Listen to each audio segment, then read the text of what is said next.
Eu sou um dos autores da canção Demarcação Já. Eu fiz a melodia em cima desse texto belíssimo, contundente, necessário, de Carlos Renaud. Ela expõe com muita clareza a necessidade de demarcação urgente. Demarcação já é mais um chamamento. Essa situação dos índios no Brasil já devia estar resolvida há muito tempo.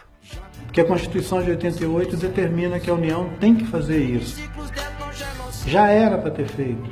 É triste, é muito triste isso. E a gente não pode deixar o que ainda resta, que é tão pouco, que é quase nada, não ser protegido.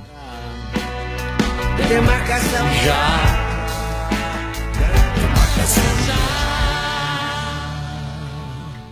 É um grito de luta.